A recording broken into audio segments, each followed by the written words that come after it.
Their life didn't make sense to anybody. When you're building an ark for 120 years, it doesn't make sense.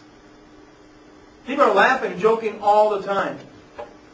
Part of the reason people are attracted to the church, they are attracted to Jesus Christ, is we make sense to them. We say we follow a big God. We say He's awesome. He's changing our lives. We want to go on a great adventure. And we say, you too can know this amazing King. And they look at our lives and they say, but you're in a little box. You're safe. Nothing's ever going to happen to you because you haven't done anything. Why go with you and follow you? Because you're talking about something that is so crazy, but you look so safe and normal.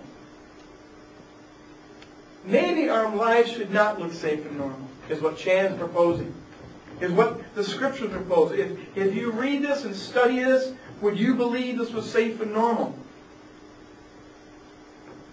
The greatest place to be is in the hand of God, and the hand of God is not what we think it is. Ask yourself this morning, what are you doing right now that requires faith? I mean, faith like these men and women. What is it right now in your life that is so off the grid that people have to stop and pause and ask you, are you insane for God? Do you really believe He's going to show up? Do you really believe He can do that? What are you doing right now that requires that kind of faith? Moses was one of those people that we mentioned. Moses was an incredible leader. It's not that he was a charismatic leader. Not only was he a great speaker, he wasn't. He fumbled, he stumbled. He had another person speak for him quite often.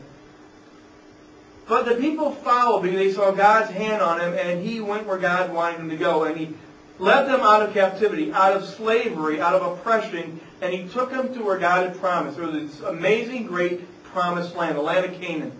I will take you to a land of milk and honey, a land of riches, a land that will provide for you, and people will know I have brought you here, a place that will distinguish you.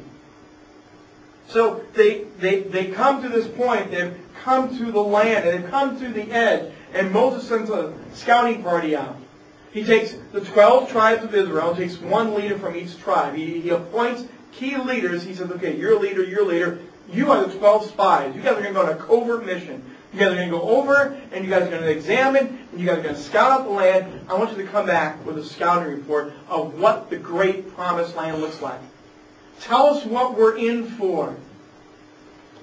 So he sends these men off, and they go on a 40-day adventure, and they're off. And they come back, and then they present to Moses and the entire community, here's what we've seen. Numbers chapter 14, picking up at verse 27 this morning. Pick up right where they're telling this report. It says, this was their report to Moses. We entered the land you sent us to explore, and indeed, a bountiful country, a land flowing with milk and honey. Here's the kind of fruit it produces. But the people living there are powerful, and their towns are large and fortified. We even saw giants there, and the descendants of Anak, and the Amorites, live in the Negev. Hittites, Jebusites, Ammonites live in the hill country. Canaanites live along the coast of the Mediterranean Sea and along the Jordan Valley. But Caleb tried to quiet the people as they stood before Moses. Let's go at once to take the land, he said. We can certainly conquer it. But the other men who had explored the land with them disagreed. We can't go up against them. They are stronger than we are. So they spread the bad report about the land among the Israelites. The land we traveled through and explored will devour anyone who goes to live there. All the people we saw there were huge. We even saw giants. They're the descendants of Anak. Next to them we were like grasshoppers, and that's why, and that's what they thought too. Now, here they are. They come back from this amazing adventure. They come back, and a few of them are saying, yeah, this is great. Oh, the pros are amazing. The positive aspects of this land. They actually brought back fruit that was so bad, so huge, 2 people had to carry this fruit back. So they're carrying like giant grapes and giant bananas, and they're carrying all this amazing stuff back, and they plop it down and say, look, this is amazing stuff. It's over there. It's in the promised land. God was right. There's milk and there's honey. There's riches. It's awesome. The great life is right in front of us. And then the rest of the discussion falls into, and there's giants, and there's cities, and there's all these people, and there's all this stuff, and we're so puny, and we're so insignificant, and we have nothing to do, and nothing's going to happen, and we just, no, we can't go over there. As great as this is, and as far as God has led us, we can't go any further. And they begin a stir and a rumble. Chapter 14 is the dissension of the people. And they decide that we're just not going to go. Moses, you can't force us. Moses, you can't lead us. We don't even believe in your leadership right now, Moses. You brought us to a point where this is impossible. This is beyond us. And so they stop and they freeze, and they're waiting for that wonderful time. They're waiting for the great life someday.